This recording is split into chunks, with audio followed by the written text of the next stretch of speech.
नमस्कार, मैं अर्जुन चक्रवर्ती। साथियों, यह ग्लोबल समाचार चैनल है जिस पर मैं आप सभी को बिहार से जुड़ी हर जरूरी और अहम खबर देता हूं। अगर आपने अभी तक हमारे इस चैनल को सब्सक्राइब नहीं किया है तो बिहार से जुड़ी हर जरूरी खबर पाने के लिए अभी इस चैनल को सब्सक्राइब करें। दोस्तों, सिर्फ पटना के गलियारों में ही नहीं बल्कि दिल्ली तक सुनाई दे रही है। और सबसे हैरान करने वाली बात यह है कि यह चर्चा किसी अफवाह या हवाई बात पर आधारित नहीं बल्कि बेहद संवेदनशील और गंभीर सूचनाओं पर टिकी है। सूत्रों का दावा है कि बिहार में लगभग 10 साल से लागू शराबबंदी अब अपने आखिरी पड़ाव पर पहुंच चुकी है और सरकार के भीतर ऐसी तैयारी हो चुकी है कि शराब की बिक्री फिर से खोल दी जाएगी। यह वह खबर है जिसने न सिर्फ बिहार की राजनीति में आग लगा दी है बल्कि दिल्ली के सत्ता केंद्र में बैठे नेताओं की टेबल तक झटके भेज दिए हैं। इस पूरे प्रकरण के केंद्र में बैठे हैं बिहार के मुख्यमंत्री नीतीश कुमार, जो कभी शराबबंदी को अपनी सबसे बड़ी उपलब्धि बताते थे, लेकिन आज वही शराबबंदी उनके लिए बोझ बन चुकी है। और स्थिति यहां तक पहुंच चुकी है कि नौकरशाही से लेकर गांव की चौपाल तक हर कोई यह कह रहा है कि अगर शराबबंदी को इसी तरह जारी रखा गया तो बिहार में सामाजिक तनाव, राजस्व संकट और प्रशासनिक विफलता की आग और अधिक फैल जाएगी। नीतीश कुमार पर जो दबाव है वह सिर्फ जनता का नहीं बल्कि सरकारी तंत्र का भी है और इस दबाव ने उन्हें मजबूर कर दिया है कि वह शराबबंदी की समीक्षा करें। पटना से जो रिपोर्ट सामने आ रही है वह बताती है कि बिहार सरकार की कई गुप्त बैठकों में यह साफ कहा गया है कि शराबबंदी पूरी तरह असफल हो चुकी है। अपराध बढ़ा है, पुलिस तंत्र भ्रष्ट हुआ है, तस्करी का नेटवर्क बेहद शक्तिशाली बन गया है, जहरीली शराब की वजह से मौतें बढ़ रही हैं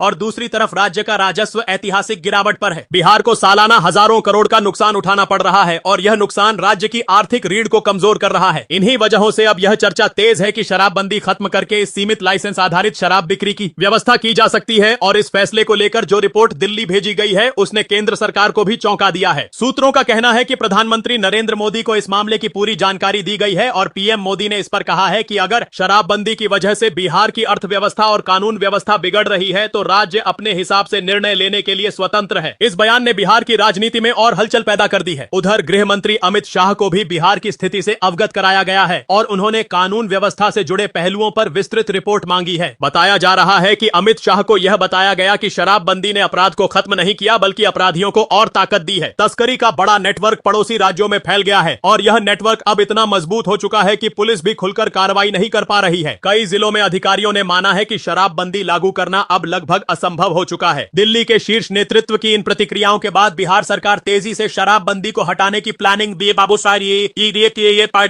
में लग गई है और इसी वजह से यह बात अब तेज हो गई है कि बिहार में शराब की बिक्री दोबारा शुरू हो सकती है। यह सिर्फ चर्चा नहीं बल्कि एक तरह से लक्ष्य मानकर तैयारी की जा रही है ताकि नई नीति लागू की जा सके और पूरे सिस्टम को नियंत्रित तरीके से चलाया जा सके। अब सवाल सबसे बड़ा यह है कि आखिर नीतीश कुमार, जो कभी शराबबंदी के सबसे बड़े समर्थक थे, वे अचानक इतने बड़े बदलाव पर क्यों विचार कर रहे हैं? इसका जवाब भी सूत्रों ने साफ तौर पर शब्दों में दिया है। नीतीश कुमार अब अपनी लेगेसी यानी अपनी राजनीतिक विरासत पर भी सवाल उठा रहे हैं। यह बात उन्हें परेशान कर रही है कि शराबबंदी के नाम पर जो सपना दिखाया गया था उसका परिणाम बिल्कुल उल्टा निकला है। घर परिवार बचाने का वादा था, परिवार बिखरे और गरीबी और बढ़ी। अमीर लोग वैसे ही शराब पीते रहे लेकिन गरीब जेल जाते रहे। यही सबसे बड़ा अन्याय बन गया। और इस पूरे मामले की सबसे खतरनाक परत यह है कि शराबबंदी लागू होने के बाद भी बिहार में शराब की बिक्री कभी बंद नहीं हुई बल्कि तस्करी की वजह से और बढ़ गई।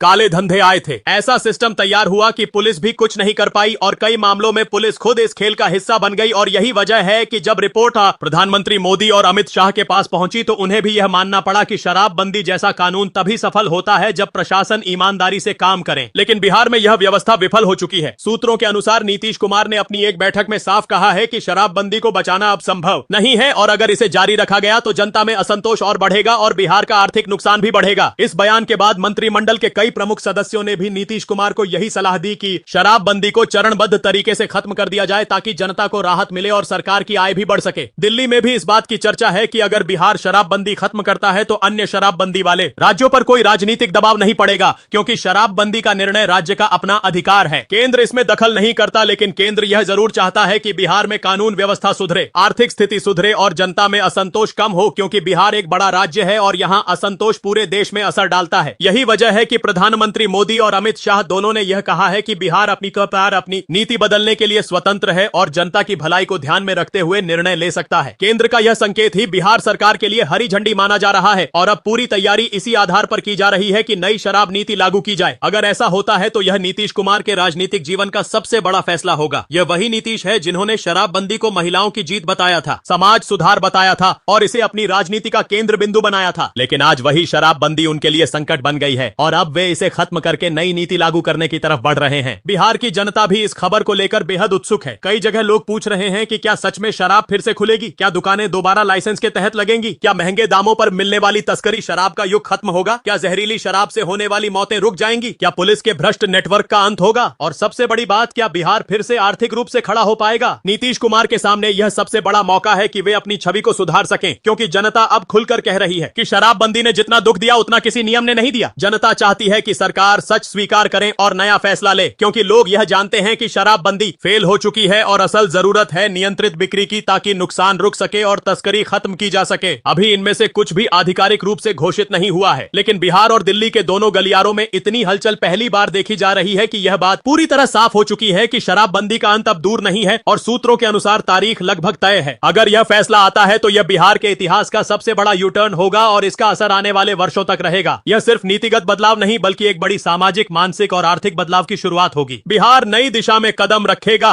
और नीतीश कुमार को अपनी नई पहचान के रूप में पेश करेंगे। दोस्तों, जो भी हो, बिहार की हवा बदल चुकी है, लोग बोल चुके हैं और सरकार सुनने पर मजबूर है। अब देखते हैं कि बिहार किस नए चेहरे के साथ जागता है, नए कानून के साथ या पुराने बोझ के साथ। लेकिन संकेत बताते हैं कि बदलाव दरवाजे पर दस्तक दे चुका है।